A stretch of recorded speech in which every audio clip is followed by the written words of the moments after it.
Good afternoon, everyone. My name is Ashley Artist, and I'm the Field Engagement Manager at Creative Capital. Thank you so much for joining us for today's workshop, The Role of Artists in Social and Cultural Change. A little bit about Creative Capital. Creative Capital supports innovative and adventurous artists across the country through funding, counsel, and career development services. As part of our mission to amplify artists' voices and provide a community of support, we've created a series of free online workshops specifically designed to help artists deal with the current time of change and upheaval. We also have extensive lists of arts resources on our website, and we'll keep adding to these efforts as the current crisis unfolds. So please check back regularly and make sure you're subscribed to our newsletter and social media for the latest updates. I'd like to introduce you to our facilitators today, Favianna Rodriguez and Julio Salgado. Favianna is an award-winning artist, cultural strategist, and the co-founder and president of the Center for Cultural Power, a national organization investing in artists as agents of positive social change. Julio is an interdisciplinary visual artist, co-founder of dreamersadrift.com, and is the pop migrant storytelling manager at the Center for Cultural Power.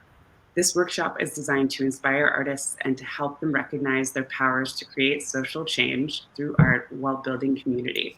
And without further ado, I'll hand it over to Favianna and Julio. Hi, everyone. Thank you so much. I am so excited to be here together with Julio.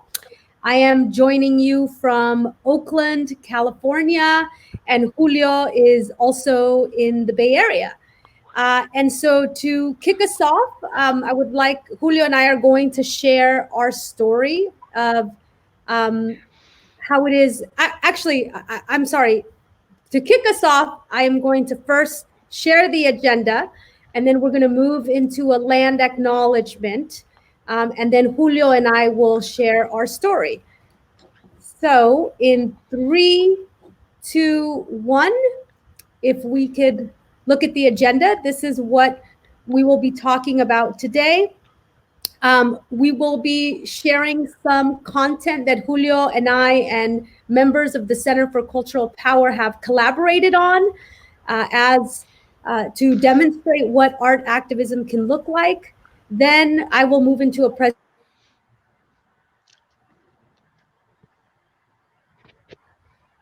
art burst, and then move into talking about how we collaborate with the movement. And Julio will be giving that presentation.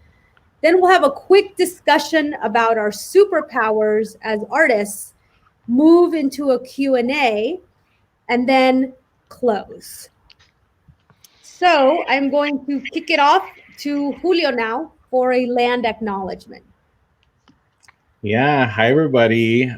It's so nerve-wracking to be one of these things because whenever we do presentations, we can see each other in real life, but we'll deal with this. Thank you for being here. And to honor the past, present, and future people indigenous to this land, we invite participants to identify the Native peoples in their area and just put them in the chat. And you can do this by going to nativeland.ca, which it's going to be put in the chat, and you can share it in there. I'm currently on Ohlone land, and so you can share, you can put it in there as well. Thank you, Julio. So let's start with a story about ourselves and how we arrived to this work, and then we will invite participants to share your story in the chat.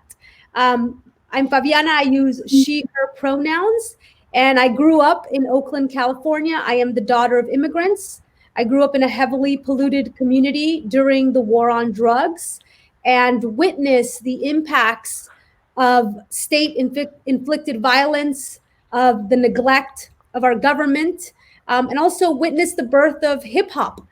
I witnessed how my community became gentrified, and all of that has informed my artistic practice, because I felt that our stories were not shown back to me as a child. I hardly got to see positive representations of Latinx people. It wasn't until I was 16 years old when I saw Selena on the big screen. And I did not have art in my public schools. And so I did not attend art school. I actually dropped out of college to pursue my art. And a lot of what I know today is through finding my own pathway as an artist activist, and eventually learning from the Black Panthers and being inspired to build an institution, because in order to dismantle systems of oppression, we have to build power. And that's what we'll be talking about today. And I'm very excited to share about some lessons learned over the last 20 years. This year, I will have been an activist artist for 20 years. How about you, Julio? Yeah, thank you for that, Fabi. It sounds like, 20 years this just go by so quick. But yeah, again, my name is Julio. So I was born in Ensenada, Mexico, and I moved with my family to the U.S. in 1995. And in 1995, I was about to be a teenager, so I did not want to leave my friends behind. I was, you're at that age where, this is where I grew up. Ensenada was where I had my friends, my family, and everything. And so, when my family made the decision, it was art that, somehow, put me in a position where, like, okay, let's try to communicate through art.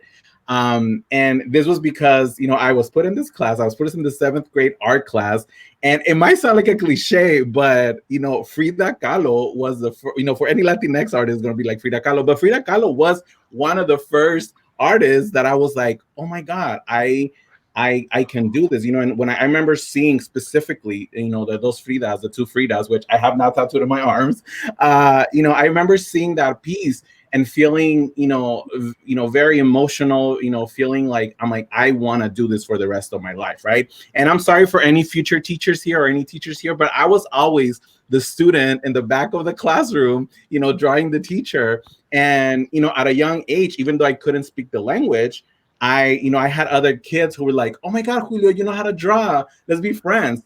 And so that became my way of communicating. That became my way of speaking up, as I grew in this country, and I realized, oh man, I don't have legal status. I don't have the proper documentations to be, to be respected, or, not be deemed a criminal, whatever that word means. And so I eventually started using art to highlight the issues that we as undocumented immigrants, face.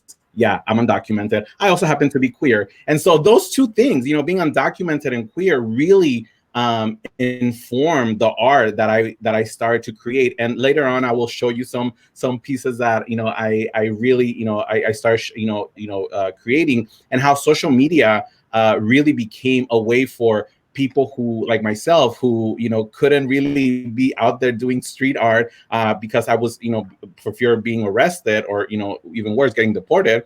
But I really used social media to share some of the things that we as undocumented and queer immigrants deal with.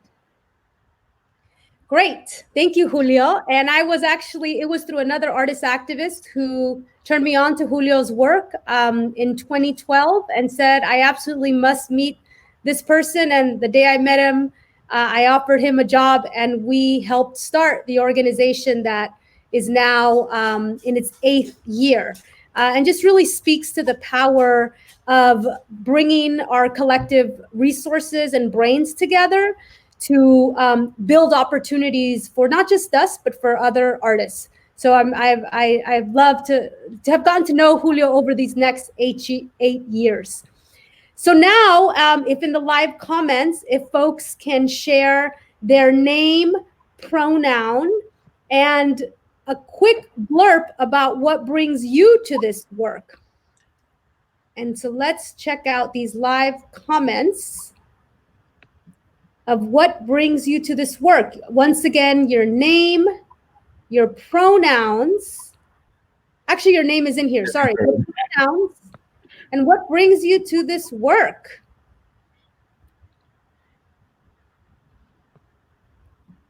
Just take a moment to see what you all share. Righteous rage and righteous love. That's from Clara Yang, she, her. Right on.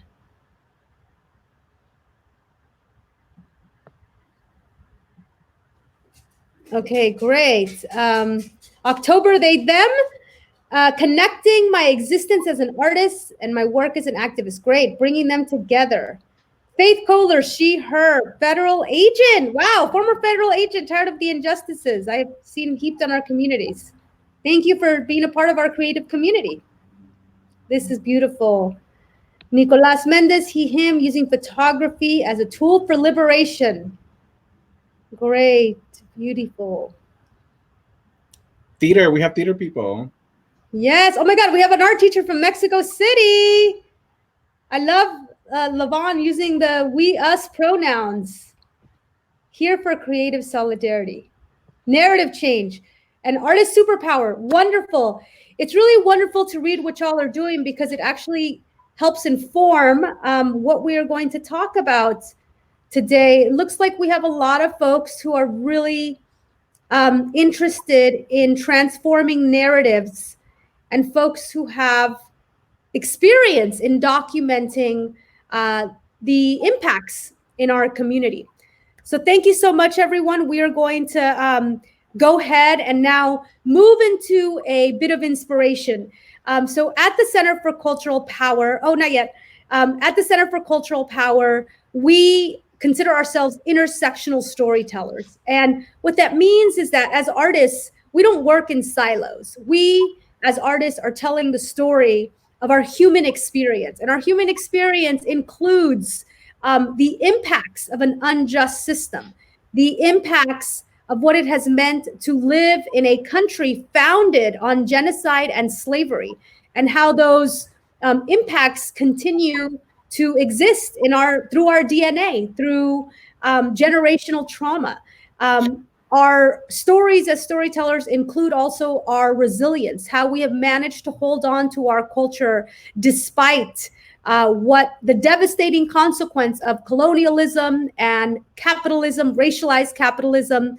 And so at the center, when we create art and when we work as artists, we come with our full selves and we come with the stories of how we have been impacted by the environment, by economic systems, by our own families, and also what our dreams are. And so this video that I'm going to show you is an example of that. And then I will move into breaking down some frameworks that can help you think about your own artistic activism, especially at a time now when we're experiencing the most significant cultural change that we as humans have ever experienced. It's a wonderful time to be an artist, and I'm very excited to share some tools. But first, let's get our inspiration going. And so I'm going to line up the video, and in 3, 2, 1. Oh, sorry. Once again, 3, 2, 1. I'm here to spill the beans on the big C. Fellas don't think it's real.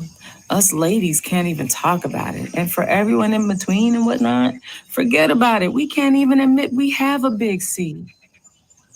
But lucky for you, I'm here to help. I know everything that has to do with the big climate crisis. The climate crisis is a result of a highly abundant resource that is constantly extracted. Most people think that this resource is fossil fuels. In reality, it's not. This resource is people. This is Rita. Instead of using her labor to meet her basic needs, Rita ends up selling her labor to someone else who decides what to do with her time. Like most workers, Rita's boss decides what work she does, even if this work harms her body, the planet, and everything else that lives on it. Oh, and the cherry on top? Rita's boss doesn't pay her a living wage. Meanwhile, Rita is stuck in a cycle of trying to make money just to make ends meet. This exploitation is possible because of the lie that one group of people are worth more than others. And by taking ourselves and our labor out of the equation when talking about climate change, we perpetuate a twisted fairy tale that this planet and its people are here to exploit. that life, soil, water, and air are here to package, sell, consume, and dispose of. It's a consequence of the exploitation of labor that is used to extract fossil fuels. To get to the root of the problem, we first have to address social inequity in our relationship as people to the living world. Climate change is something that we'll have to weather together. We have to reclaim our labor in all of its diverse forms that celebrate our different bodies, cultures, and ways of living on planet Earth. It's not about going back. It's about remembering our way forward. It's about working together to solve the big C.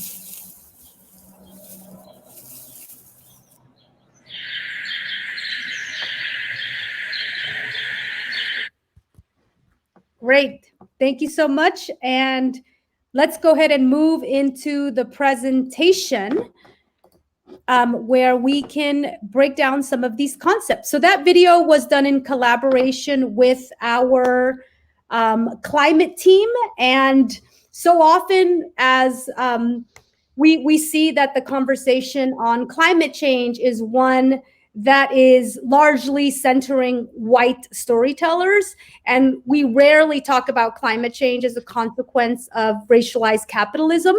And really the reason the white supremacy has created a culture in which we can exploit everything, people, animals, the land. And so we wanted to create content and art that was about that. And so that's what you saw. And we will share the link shortly. But I'm going to go ahead and move into now the first part of our presentation, which is about culture as power, and that culture is power that we can leverage to bring about the change in our communities. And I'm going to be sharing here some examples and concepts and terms so that in your work as an artist activist, you have some things to lean on in terms of how to think about how you do your work and where you want to concentrate your energy. So first, let's talk about culture, because as artists, we are shaping culture. So culture is what surrounds us all the time. It is like the ocean. And culture shapes us and we can shape it, just like when you throw a rock into the water and it has ripples. And often when we experience major political shifts or when we experience major moments in history, whether that's something like the gay marriage being legalized or the election of the first Black president, that is what we would call a wave. And that is when we're experiencing the shifting of a tide.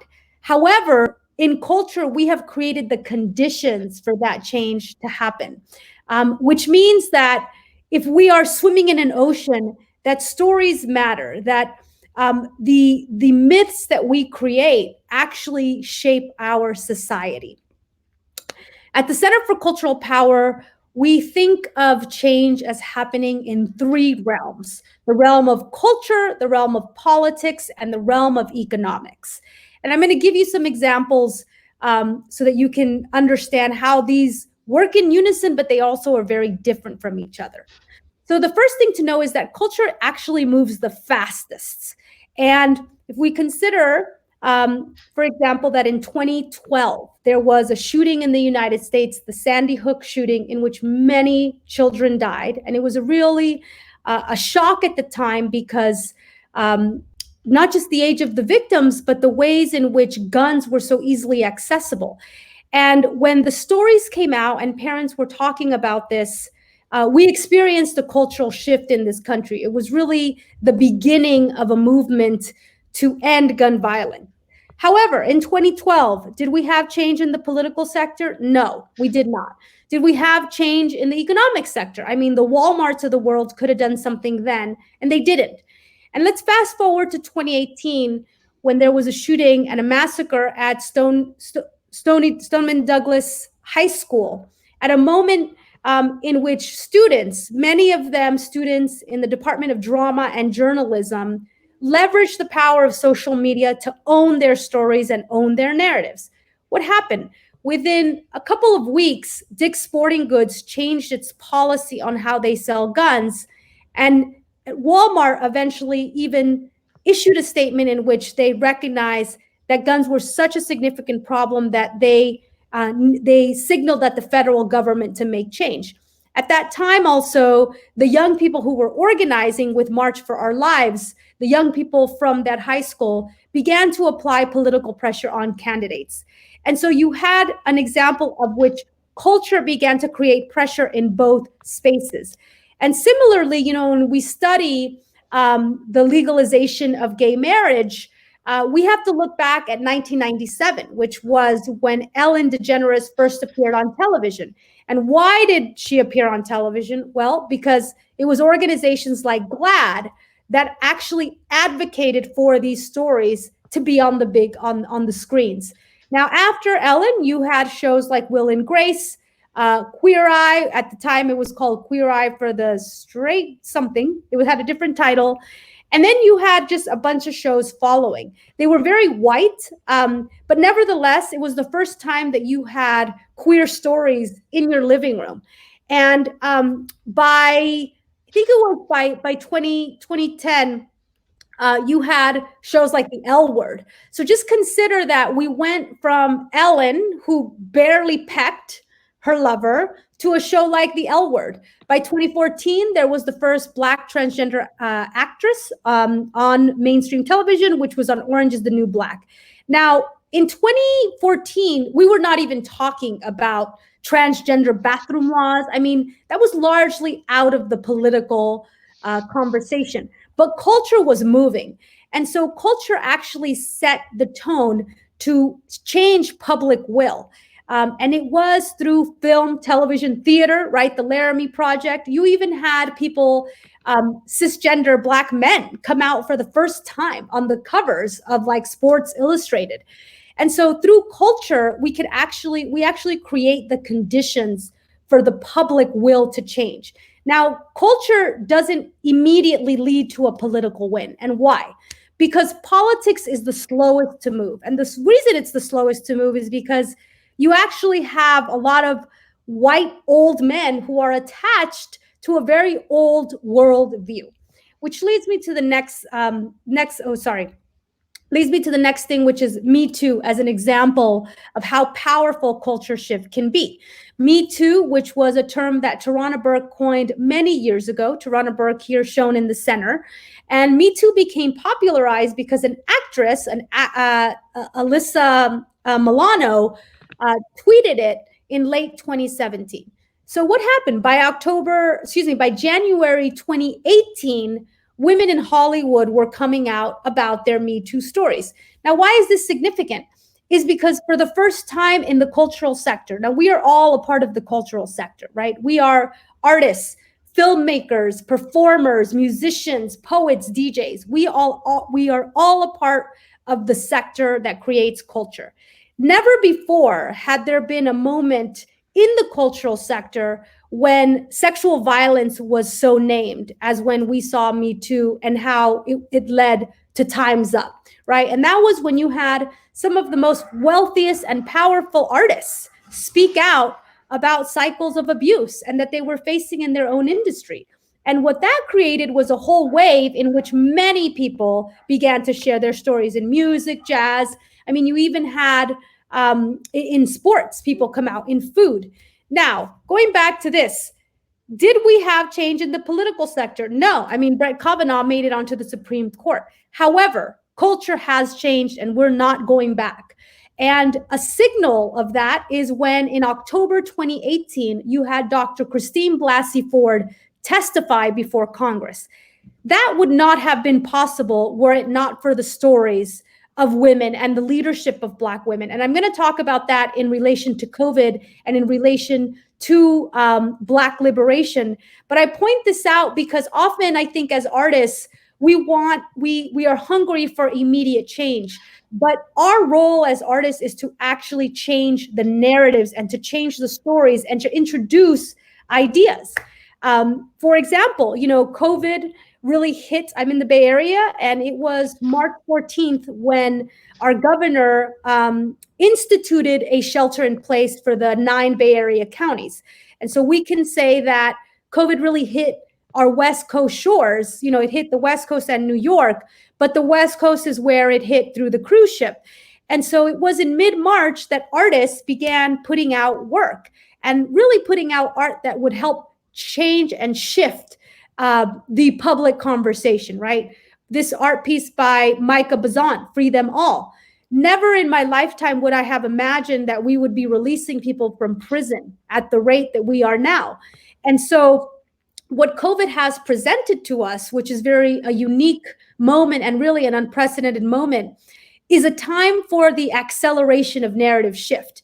Because as I shared with you, the example from Ellen, right, the example of how queer narratives began to be normalized in mainstream culture, that took 15 years, right? The gun debate is now a decade old. However, because of the internet and because of how we are sharing content, the space between cultural change and political change is getting smaller. And the pandemic is actually the largest cultural shift we have ever experienced as human beings. And not only that, is that at a global level, people are becoming disillusioned with the story of capitalism, because really capitalism is a man-made story. And it's a story that creates a political system. And so that moves me into the next concept here, which is that in culture, what we are doing is we are changing worldview, right?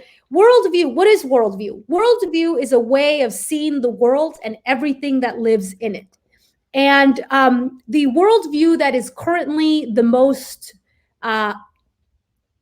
dominant in this world is the worldview of white colonial supremacy, right? And that is that there was a selected group of people who, through war, through rape, through pillage, felt entitled to go to other parts of the world and steal natural resources and use people as commodities, really to use human beings as slave labor, as free labor, to destroy and steal land, to destroy ancestral wisdom. And we have countries that were created on that concept. And so although slavery doesn't happen today, the effects of slavery are very clear in our economic system. I mean, the way we think about gender is so much a worldview concept, right? And the worldview, the two words I want you to remember are domination and extraction, right? And that means the idea of dominating, controlling, and extracting natural resources. That is not only hurting people, and it's been hurting people, it's killing our planet. And the pandemic has made that very clear. In the world of politics is where we address questions of governance, right? Like, how do we govern? What systems do we use to govern? And in the world of economics is where we decide how resources are distributed. So in our current worldview, it's okay to have 2% of the global wealth, 98% of the global wealth is concentrated in 2% of the global population. And that, in our worldview, that is seen as okay, right? But let's consider, for example, indigenous worldview, in which we are more connected to the land.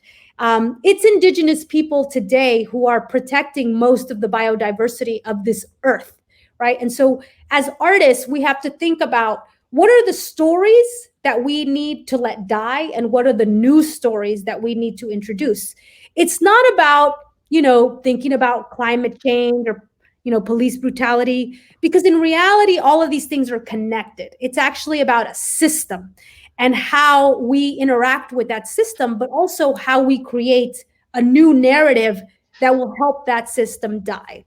And the way to think about it is, how do we move from domination towards empathy and interdependence, right? Meaning that we all have to be interconnected, that when one person suffers, we all suffer. And how do we also relate to each other and understand as human beings what we're carrying, right? The trauma that we're carrying, and empathize with it and move towards repair, right? Truth and reconciliation. In the world of politics, we have to move away from, extreme corporate winner-take-all mentality towards egalitarianism and deep democracy. And in the economic system, we have to move away from extraction. I mean, extraction is not just the extraction of labor, it's how factory farms work. It's how we can drill into the ground and extract oil and not care about the consequences. But how do we move towards a regenerative economy, right? Which is one in which we leave the land better than we found it. We do not violate the land. We harness the power of solar.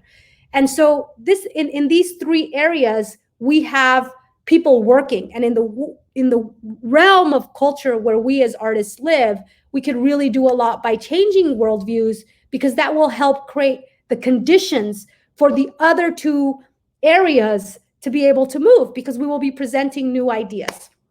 So we think about focusing in the realm of culture so that we can move towards a world in which all human beings are valued equally, and we see ourselves connected to Mother Nature. Because again, we can't survive in a climate crisis, and really the climate crisis relies on the exploitation of human beings, and those human beings are Black and brown. And so I know this may sound utopic, but as artists, we have to dream big. We have to be able to have a North Star of where we're moving people, because otherwise we get stuck in what I would call more reform tactics, which are just about sort of rethinking our current conditions, but not radically reimagining where we can go. So I'm going to talk about another concept now, which is the concept of the narrative galaxy. And we love to use nature as nature is such a beautiful source for metaphors. But let's think about stars, and let's think about that each of you as an artist is a star, and that you have a story to tell. And there's different stars that get illuminated, and there's different incidents or moments that happen within our culture that help illuminate things. So for example, Rachel de Hollander, the gymnast, spoke out in January 2018 about Larry Nassar, who was a doctor of gymnasts at the University of Michigan, who was sexually abusing his clients and many gymnasts. When Rachel de Hollander spoke out, 250 more people spoke out, more survivors spoke out about sexual abuse, and Larry Nassar ended up in jail. And you now have a huge movement to address violence in sports, sexual violence in sports. Similarly, when we first heard the story of Oscar Grant, who was killed right here down the street from me in Fruitvale, at the Fruitvale BART station, and then we heard the story of Trayvon Martin and Sandra Bland and Mike Davis and Mike Brown and George Floyd, Breonna Taylor, right? These stories become illuminated, and then they form something called constellations, which is that we understand that these stories are not individual, that they are part of a larger pattern. And when these stars shine bright and we can see the constellations, we can then actually connect the dots. We can understand that this has to do with systemic failures, and it's not about individuals, it's about a system. And so when you consider the stories that you are creating, it's important to know that stories can lead to narrative change, right? Because when you create a story, you can inspire another story to be born, and then we get to see the connections.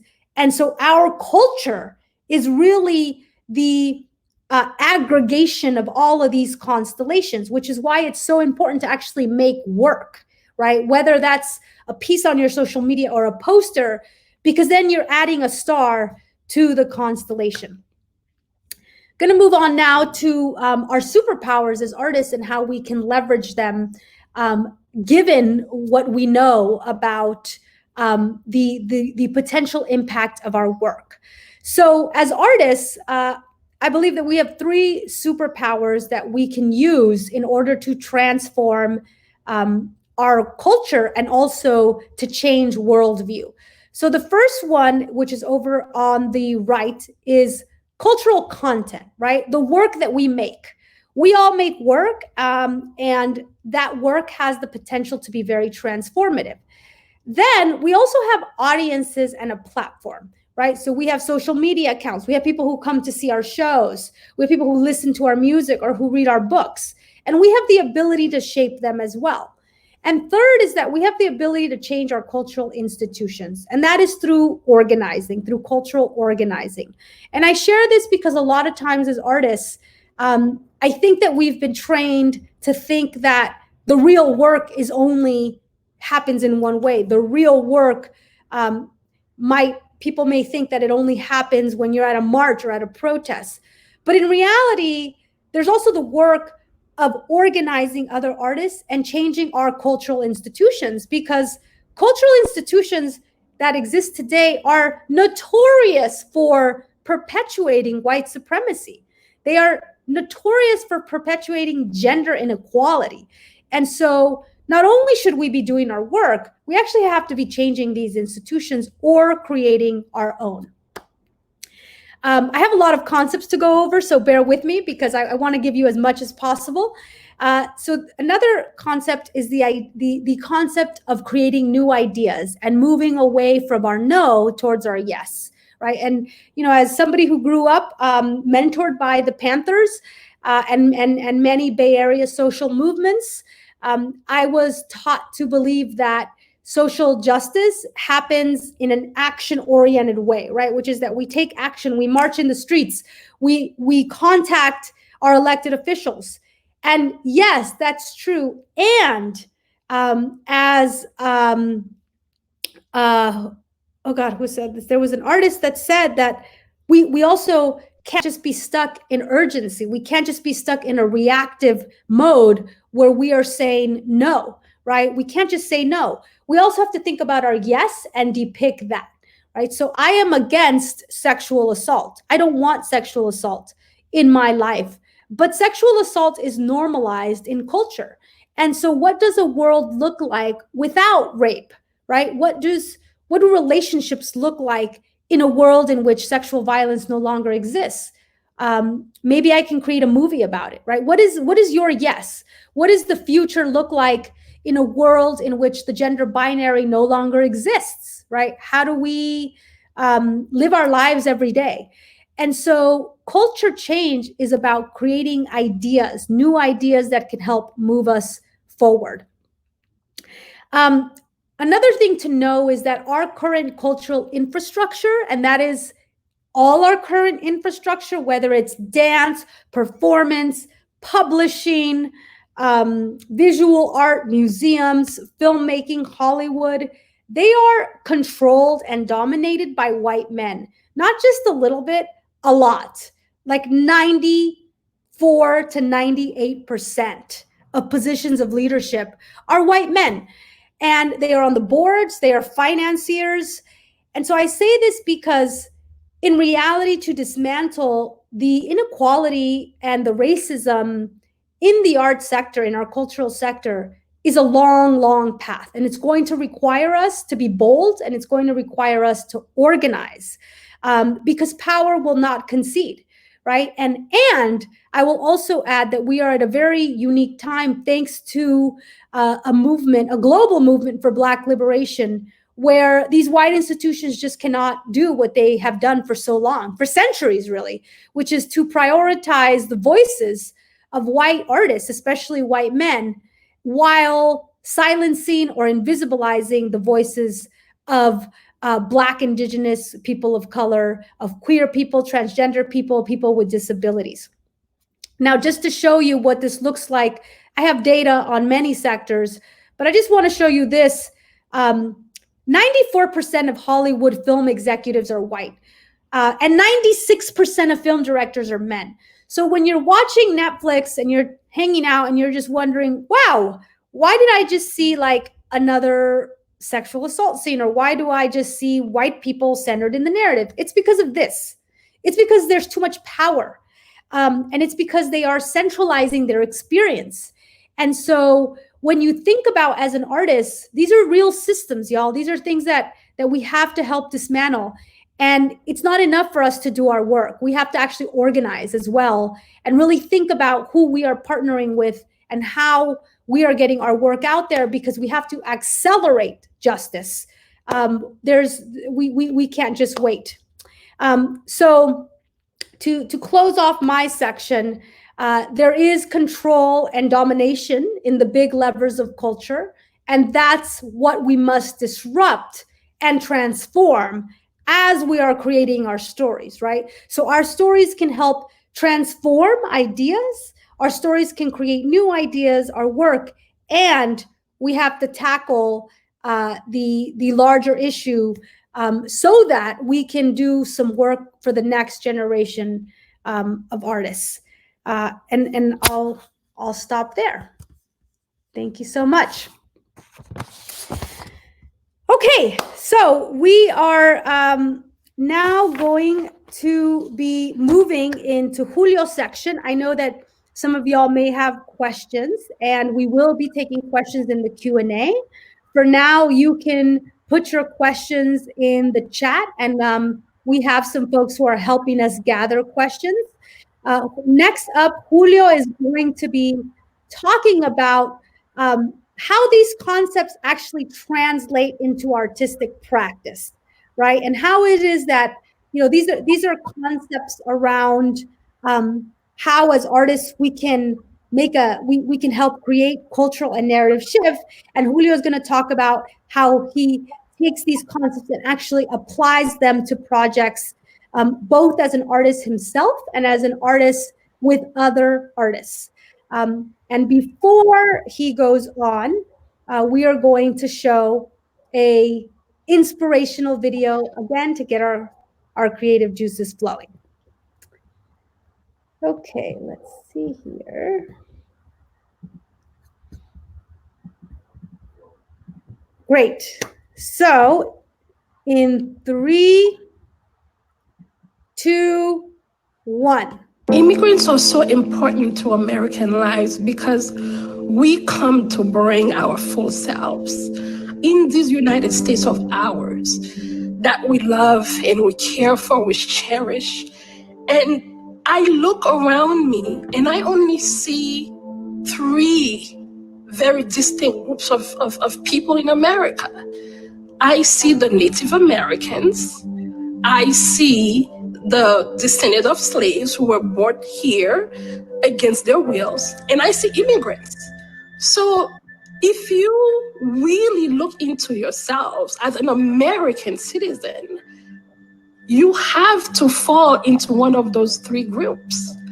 So if we didn't look at us out of many one as immigrant, then this is not even a question that needs to be asked, because we can just look at ourselves as a people, as a nation, and answer that, because we make this country what it is. That is why, as an immigrant, I find myself privileged to be able to work with other immigrants, with other communities, to be able to fulfill that dream that out of many, we are one.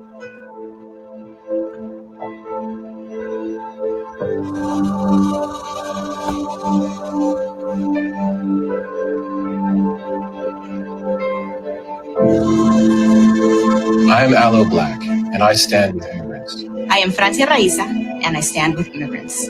I'm Bamba John Bamba, and I am an immigrant. I'm Andy Allo, and I stand with immigrants. I'm Carmen Barrar, and I'm a proud son of immigrants. Yo soy Eugenio Derbez, y yo soy un inmigrante. I am Isabella Gomez, and I'm an immigrant. I'm Charles Melton, and I stand with immigrants. Hola, soy Arturo Castro, y soy un inmigrante. My name is El, and I stand with immigrants. اسمي ميثاء الحسن وأنا مع اللاجئين. I am Denise Bideau, and I stand with immigrants. My name is Brenda Song, and I stand with immigrants. I'm Liza de Oliveira, and I stand with immigrants. I am Yusuf Salah Araka, and I stand with immigrants. I am Jenna Ortega, and I stand with immigrants. At inmigrante ako. I'm Merwan Immigrant. Y soy un inmigrante. Ako inmigrante. Y yo soy inmigrante. I stand with immigrants. I am an immigrant. And I am an immigrant. I am an immigrant. And I am an immigrant. Non, moi, c'est Gerline Joseph, et moi, c'est un immigrant.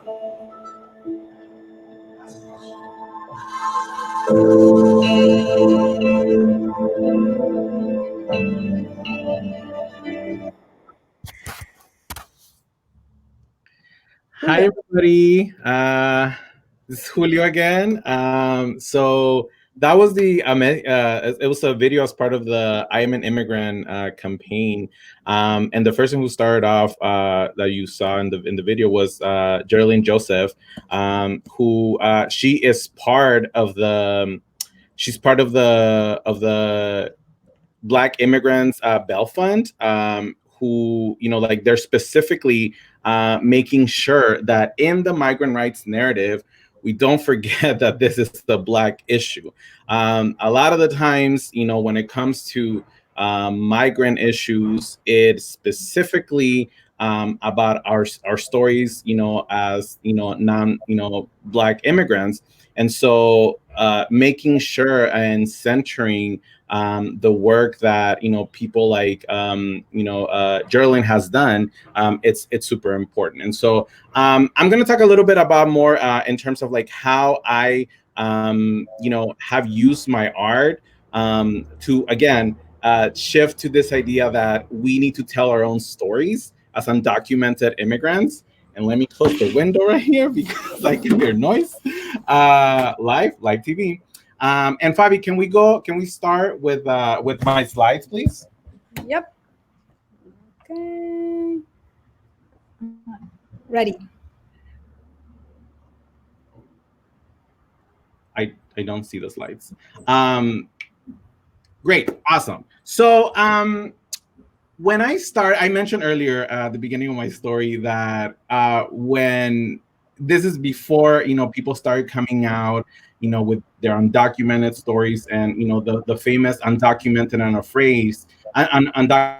and afraid became this chant that a lot of us started using. But before that, we were very undocumented and very afraid of sharing our stories because, as I mentioned, there were consequences for us, in us sharing our stories, right? And I'm talking about, I graduated from high school in 2001.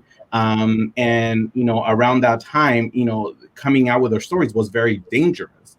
And so me being the artist that I am, starting to getting involved in figuring out ways to, pass legislation, and specifically the one that we were really hopeful for was the DREAM Act.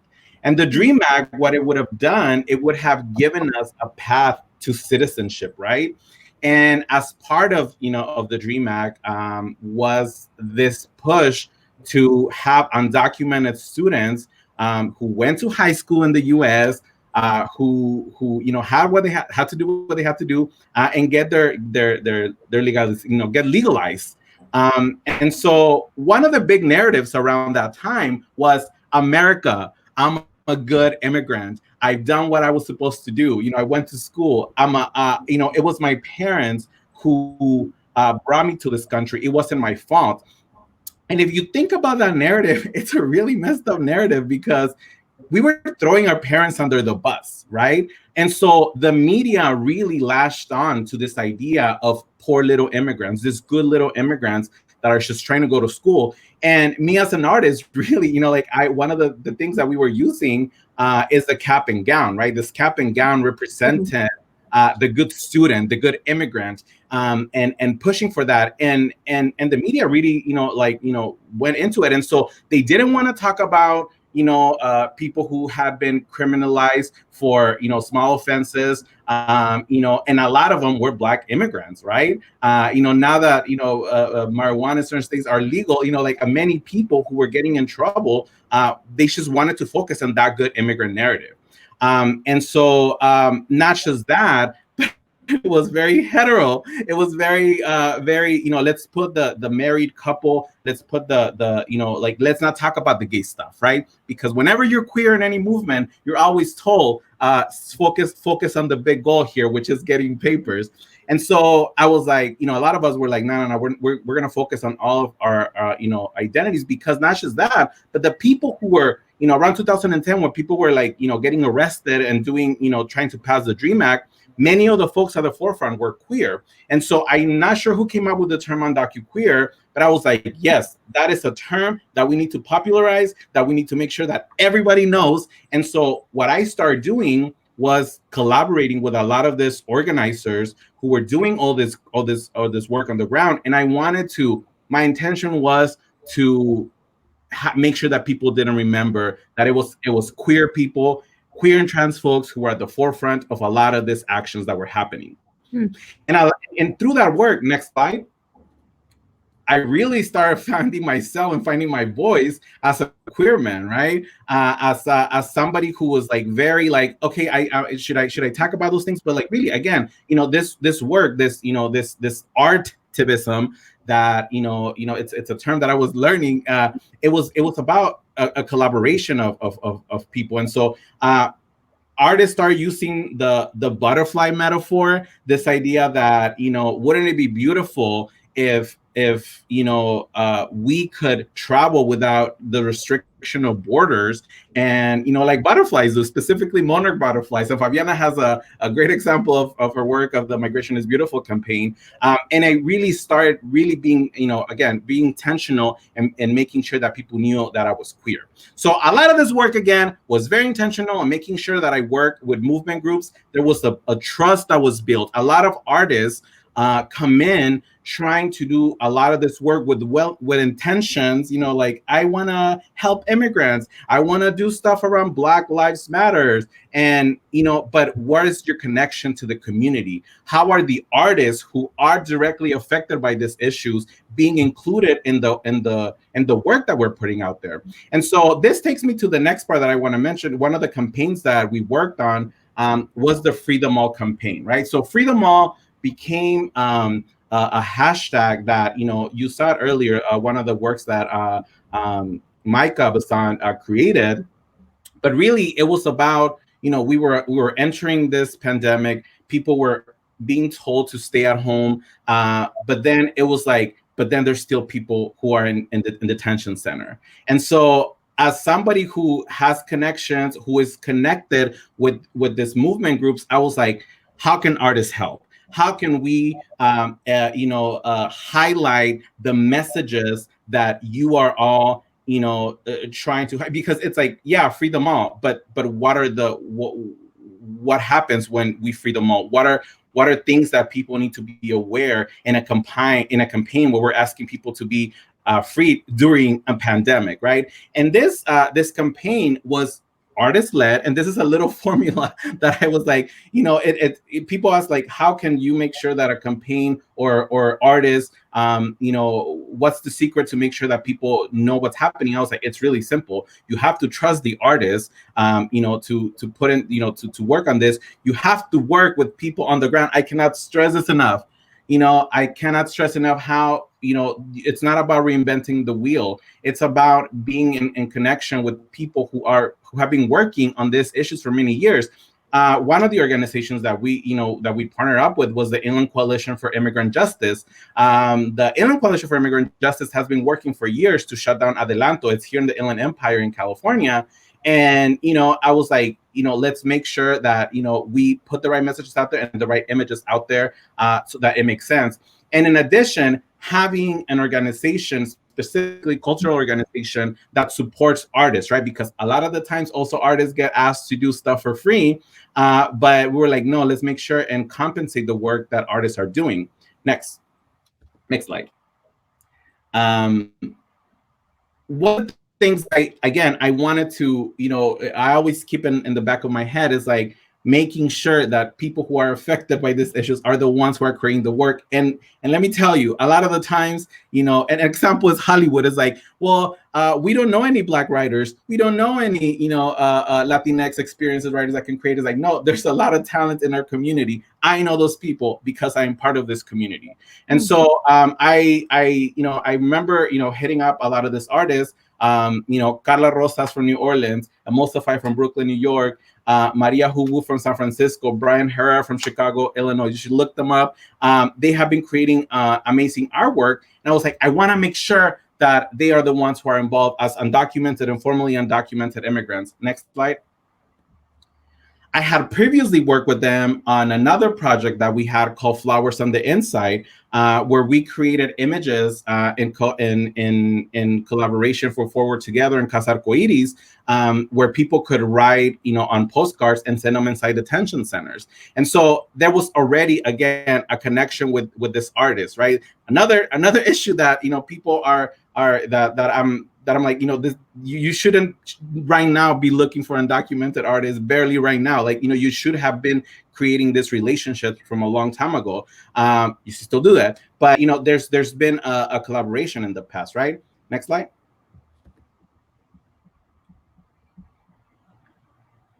As I mentioned, Free Them All was the main campaign, and so it was like, okay, let's create an image that that says what the purpose of this campaign is. Which again, Free Them All. We can't have people inside of detention centers. During a pandemic, already there have been cases specifically in Adelanto where people were testing positive. Guards who were going inside were bringing in the infections, and so we wanted to kick it off with that image. Next.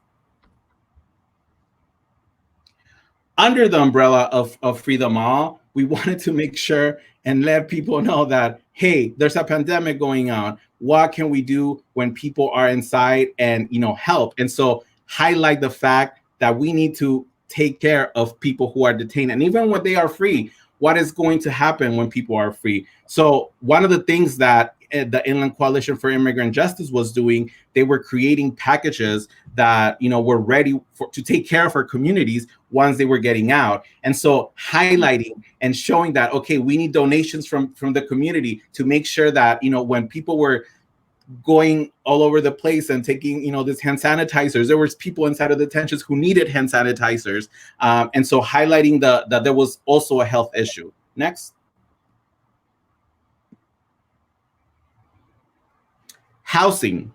What happens when people are are freed? What where are they going to stay? Again, it's not about recreating the wheel. The Inland Coalition was one of the things that they were focusing on. It's like, can we make sure and have people quarantine in spaces and in specific houses where they can they could be quarantined before they go home to their loved ones. A lot of the times, people who are detained in Adelanto, which is located in the Inland Empire in a desert where it's hidden, have families across the country in New Jersey. How are they going to go from one place to the other, if they don't have a place to stay where they can quarantine before, and continuing this, right? So again, having an image that had the specific message that we need to make sure and house migrants before they go homes, once they are released. Next.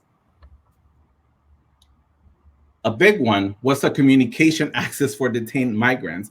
People were still not being able, or not just not being able, but like having to pay to communicate with people and who are outside, with your families. People, it's just like the basics. One of the things about why we started doing that postcard project that I mentioned earlier with Flowers on the Inside was because people need to ride because they don't have access to phones, or it's expensive and they can't afford to make a phone call. And so we wanted to highlight the fact that people needed to communicate with their families. And finally, this last slide, next.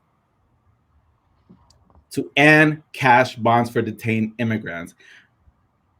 I can't stress enough how, this was like a huge part of this campaign, because as one of the asks was that we were asking people, hey, look, while we don't want to give money, put money into the detention centers, the fact of the matter is, like, people need to pay a bond in order to get out. And these are not $100, $200. These bonds could go from $500 to $10,000. Nobody has that kind of money, especially people who are coming into this country, and to get a better opportunity. And so one of the things that the Inland Coalition for Immigrant Justice was using, this images was for to make sure that people could donate, because a lot of the times people are like, well, what do we do? Donating money, and through the Immigrant Liberation Fund was one of the ways that people could help folks in detention. And so finally, I just, again, I can't stress enough the fact that you need to be in community. The artwork that I've been creating for many years would not have been possible without the work that people on the ground have been doing for years.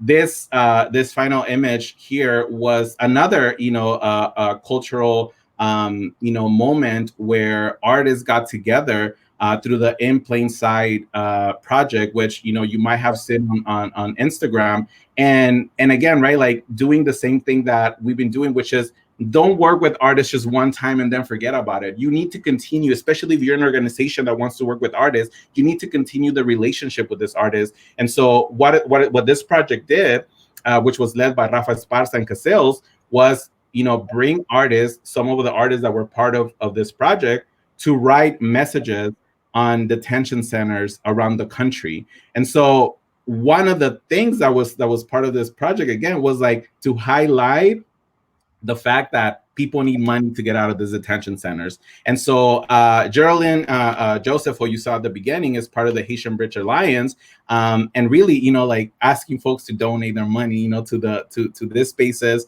And our work as artists is to highlight those specific asks from the community. So talk to the community. Don't do this alone. You can't,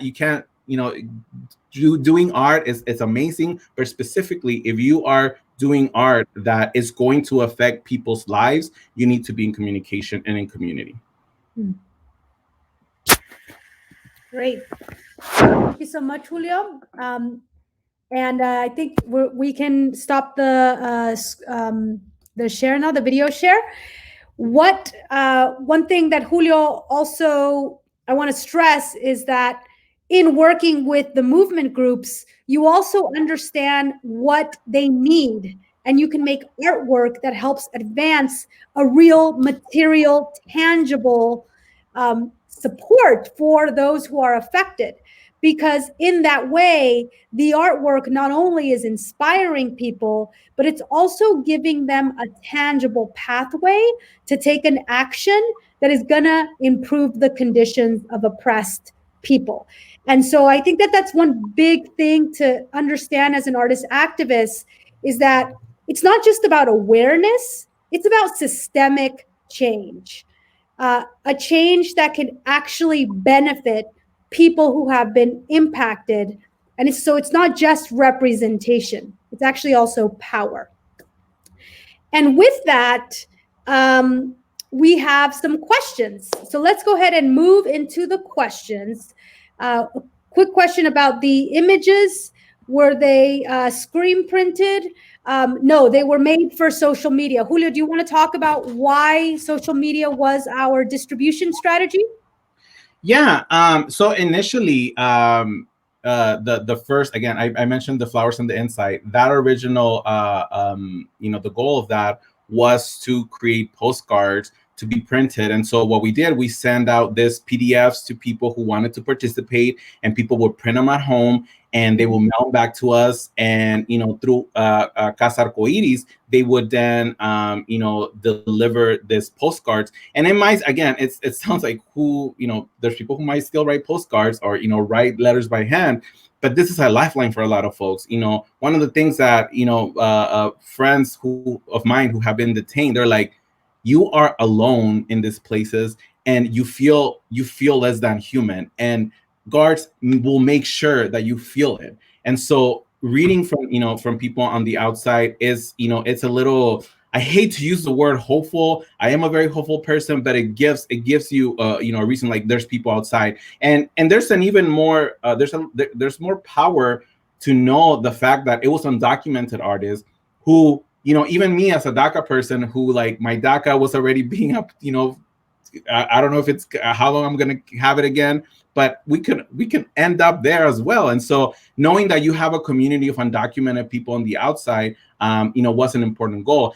For the Freedom Mall campaign, it was, once the COVID started, it was really hard, for people to visit detention centers, let alone, send mail or send stuff inside of detention centers.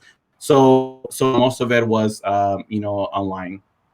Digital, yes. Digital precisely because the pandemic has actually required many artists to transition towards digital mediums in order to get our messages out rapidly. So next question. Many would say that social justice should not be combined with art, that one has nothing to do with the other. What are your thoughts on this statement? I love to answer this question because all art, every single art piece is a reflection of a human being interpreting the world. And they're interpreting the world through their perspective and through their gaze. And so it's not true that art is neutral. Art is never neutral. Art always reflects the perspective and the creation and the ideology and worldview of someone. And to pretend that white men don't have a worldview actually centers whiteness as the norm. And so as impacted people, if we make art about what we see is polluted communities. We see our families incarcerated. We see anti-Black racism. We see sexual violence. And making art about that actually means that we are recording what happens to our communities, and we can offer a pathway forward.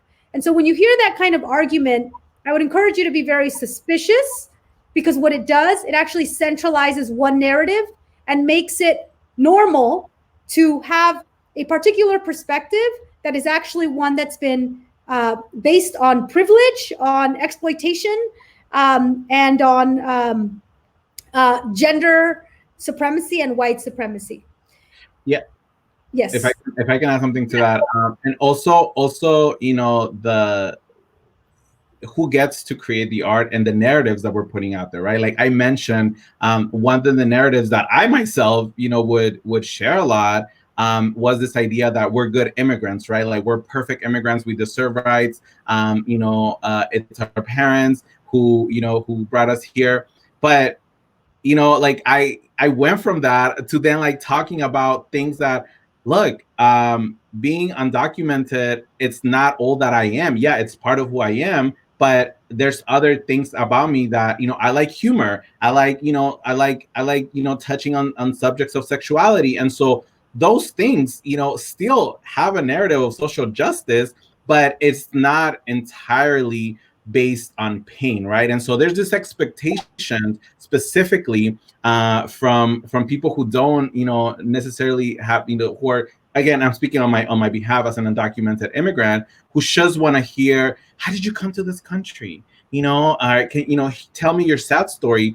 And we don't necessarily have to tell that narrative all the time. And so like also joyous and you know, things that bring us happiness are also part of you know, changing the narrative. And it gives us a full three-dimensional characters of who we are as, you know, immigrants in the country. That's very correct. As I said earlier, depicting your yes is also critical because it complicates the narrative. And part of what we want to do is we want to normalize oppressed people as human beings. And I know that sounds very basic, but in reality, oppressed people have been dehumanized. I mean, queer people, people with disabilities have been dehumanized and have actually been forced into tropes and stereotypical narratives that are often pain-oriented. They're overwhelmingly pain-oriented, and they're not pleasure-oriented. They're not joyful. They're not about winning. And so as an artist, consider depicting the full human experience, which of course is not just about reflecting on our suffering and healing, but also moving forward to what it means to be a fully liberated human, because in that way we are creating a North Star in the same way that Black Panther created Wakanda. We create, the power of art is that we can leverage the imagination. That's why we are artists, because it doesn't have to be real. It can actually be imaginary as well. Next question. How do we best push art orgs that are feeling the pressure now all the way up? Y'all, now is the time to actually organize and think big about what you want to ask for. For one, you should start collecting data. Ask the organizations, how many artists of color, how many artists from marginalized community do you show? Do you fund? Who is on your board of directors? Who is on your leadership team? What commitments do you have to addressing racial injustice? What are ways that we can measure your progress? And don't settle for statements, because statements are very performative. Look at real commitments that can be measured and can allow us to hold them accountable. And look for roadmaps. You could say, we want to see your plan. What is your plan? And I think it's also important to understand, where is the money coming from? Who are the funders of these nonprofit organizations, right? Because also, if they're receiving public funding, if they're receiving funding from, the local city, you could start organizing in your city and saying, hey, New York City, how much money are you allocating to institutions run by people of color when people of color make up the majority of the city, right? And so it's about, number one, speaking out, even if it's as an individual. I can tell you, I've written many letters just as myself, and I say, I need this letter to go to your board of directors.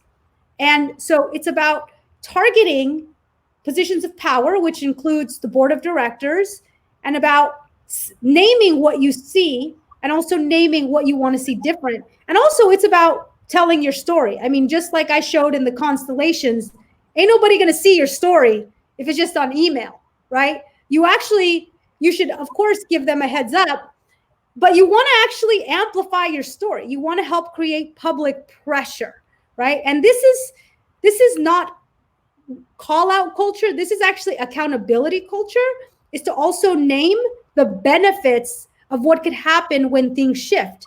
Because when we're talking about institutions, it's not about individuals, it's actually about practices that the institutions have had for a very long time. Next question, how do we dismantle that as BIPOC communities, we represent ourselves, tell our own stories, elevate our communities, and have access to do it without more barriers? This is a great question. First, I think we have to understand that the impacts of what being invisible or being stereotyped has done to our imagination is real. There are real impacts that, as oppressed people, we have to heal from. And we have to be able to understand that what racism has done, what inequality does, it actually works on your brain. It creates patterns in how you think that limit your ability to really be in your full human self, because it distracts you, right? It actually makes you reactive to systems, and these systems are very powerful. They impact the way we think. And so I think it's important to first recognize the barriers and recognize that it's not about you and your art. It's actually about a system. For years, I could not get gallery representation. I mean, I still don't have gallery representation. But instead, what I realized, and neither does Julio, instead, what we realized is that, you know what? We actually need to reach our audiences. We can't wait for some white intermediary to recognize our work. We have to create the marketing systems through social media to get our work out there.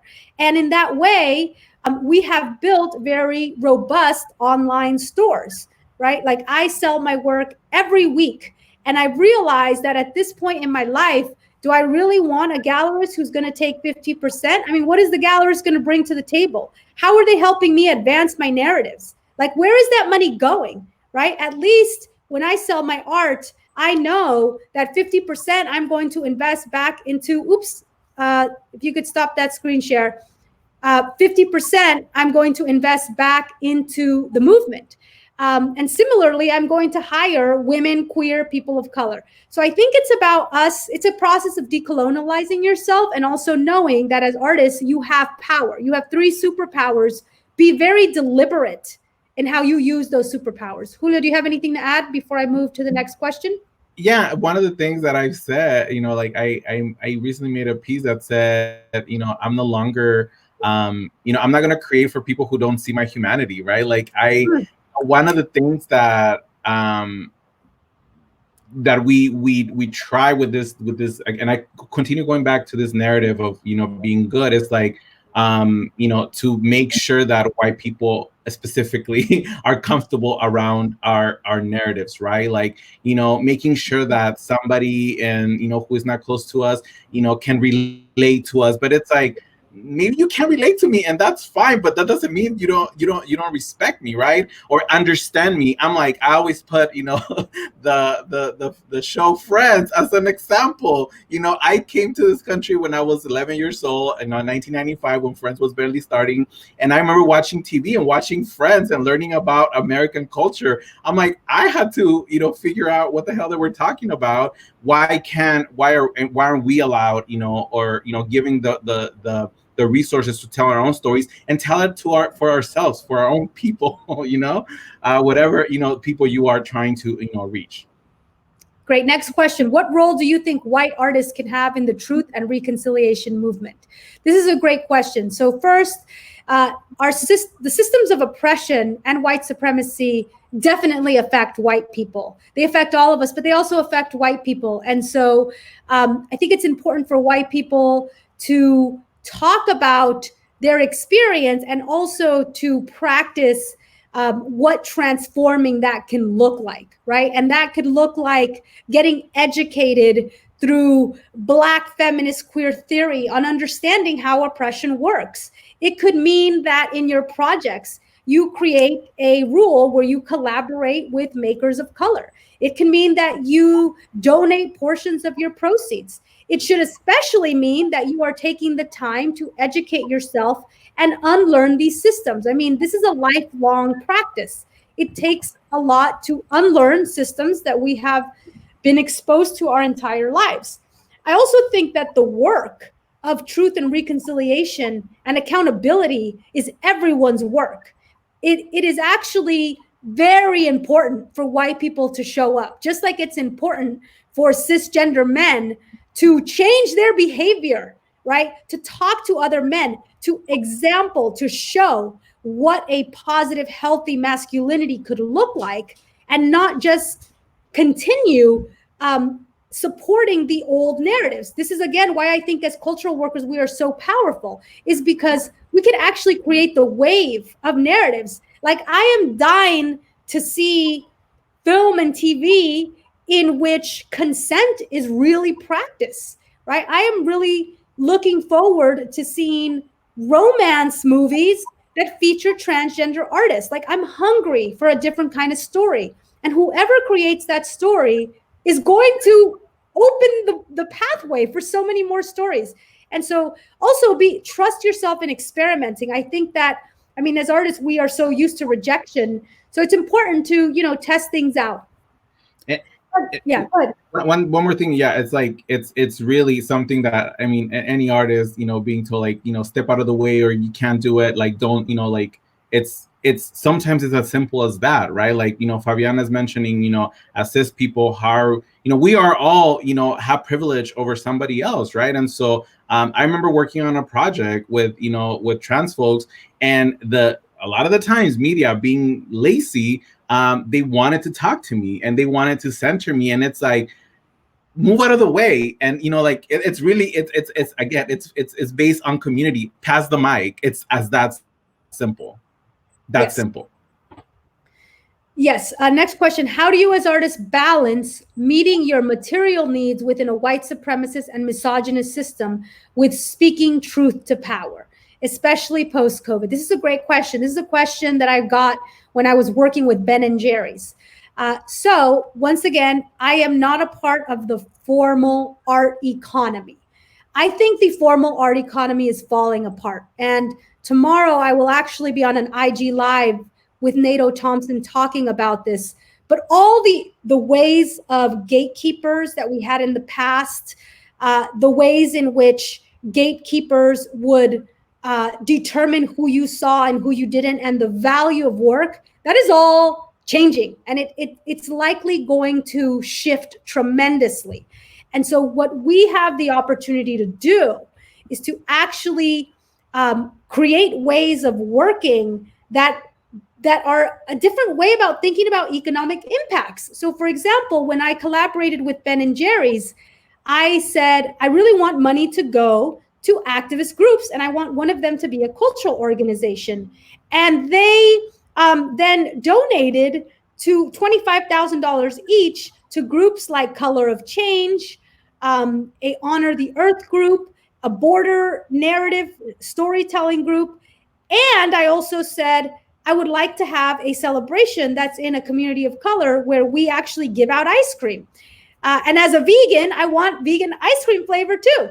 So I felt that it was important for me to say, hey, I'm an artist that you want to feature because you like my work, but I have things that I want to ask for. And so I think it's actually very important to understand that as people who have been impacted by the system, we have so much knowledge. There's a value to our knowledge that we need to be able to advocate for and actually not just get paid as much as white men do, but actually get paid more, because this is the reparations framework. Often so many of us are growing up in communities that have been divested from because resources have been stolen. It has been on our backs that, and especially on the backs of Black and Indigenous people, that the economy has been allowed to thrive. And so when we're talking about reparations, we say, hey, Black artists, not only do we want to hire you, we actually want to pay you for your expertise. Your lived experience brings so much to the table that we actually need to pay you and pay you more, right? That is truly radical. And it's similar to, when we work with migrants, we find a way to pay them, simply. And we pay artists for every single time we are going to use their art, because we say, hey, you're bringing real value to our social media account. So yes, we have to pay you, even though nobody pays us, but it's worth it. We have to be able to advocate for ourselves. Yeah, a good resource if you're working with migrant artists or artists who are undocumented. Immigrants Risings, they do an amazing, they have amazing tools to like how to legally, because you can get paid even if you don't have papers, because it's your labor that needs to, that should be respected. Yeah. Yes. Somebody asked to repeat the 3 superpowers. The 3 superpowers are: 1, what you make, the things that you make with your hands, your voice, your body. That is all something that will record the history of your experience as well as the experience of your community. Number 2 is your audience and platform, right? So you all have fans. Your fans are probably very intergenerational. Your fans are probably all genders, right? You can speak to your fans. You can inspire your fans. You can tell your fans about what you do as an artist, and you can move them. Number 3 is your ability to organize with other artists. And often we were taught as artists to be very individualistic, to be in our studios working. But the power in artists is when we get together and we collaborate and we roll up on the cultural institutions and we say, no more. I refuse to be on a panel with all men. I refuse to be on a panel that is majority white. I will call you out for the shows that you are having if they are not respecting the true history of what has happened in this country. Or, hey, who the hell is on your board of directors? Or what are you as an institution doing to support impacted people? How are you getting active in the movement for Black liberation? When you organize with other artists, we find power. And the last question is, do you have examples of abstract artists using their art for social change? Artists that are mostly concerned with formal elements. So I do a lot of abstract art. And one thing that I believe is that as artists and as artists who have been lived through oppression, there is not one way to tell our story. And if we want to tell our stories in shapes and abstractions, go for it, because we actually have to expand the language of how we communicate. And in the past, people would tell me, oh, like your art is really changing. And I said, my art doesn't have explicit demands because this is not a poster. This is an abstract art, but it's still a reflection of my lived experience. I make my abstract art after I have been on back-to-back meetings about how to organize against sexual violence. So yes, my interpretation of color, shape, is all about my perspective on the world. And so similarly, don't fall for this thing that art has to be didactic, or that's not true, because you can actually tell a very compelling story through abstract art. Now, do you have to think about how you communicate with your audience? Absolutely. You have to find tools of translation, but you should feel that you can really experiment with all forms of expression, because I actually think that makes the art stronger. Great. So to close us out, I want to just leave you with a few tools. I am going to move into the slideshow in 3, 2, 1. So this is a guide that the Center for Cultural Power created, and you see the link here.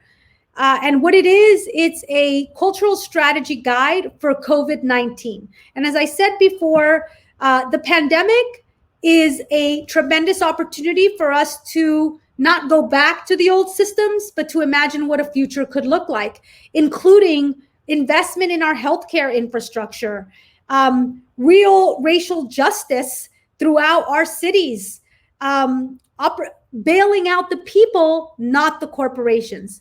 And so this guide can help you understand what are the key narratives that movement groups are organizing around, so that you're informed. Because as an artist, it's all about breaking the rules, but you got to be informed. You got to really be grounded, especially if you're an artist activist. You got to be grounded in what the political demands are. The next thing is that I really encourage you all have probably been seeing this on your feed, but there's a lot of art right now that is being done around the movement for Black lives, the movement for Black liberation. And specifically, I think that one of the most powerful ones that I think really shows the power of culture is how the Black liberation movement is now demanding a very huge political shift, which is to divest in the punishment economy, right? Care, not cages, right? Divesting in police. And this is a huge thing, y'all. I think this is an unprecedented thing. And I think that the fact that we are in a pandemic actually makes this even more real and possible, because guess what, y'all? Capitalism in its current form is dying, which means that our cities and our states don't have the money they used to. So they have to cut from somewhere. And where are they going to cut from? They should cut from the military. They should cut from the police. They should cut from systems of oppression and punishment and invest in systems of care. And so I think if you're an artist, I really encourage you to think about how you can delve in to this particular narrative framework, because I think there's a lot of possibilities. And I think that actually right now, people are very hungry for this idea. So with that, we want to thank all of you for joining us. If we could end the screen sharing, please. Thank you. And yes, you could find us on social media. Thank you so much to you, Favianna, and you, Julio, for joining us this afternoon. And thank you to everyone out there watching for joining us as well. A recording of this workshop will be available on our YouTube page. And as a reminder, our next free session, Artists in the COVID Economy, will take place next Tuesday, July 21st at 4 p.m. Eastern Time. You can sign up and find out more at creative-capital.org. Thank you. Thank you. Bye. Thank you.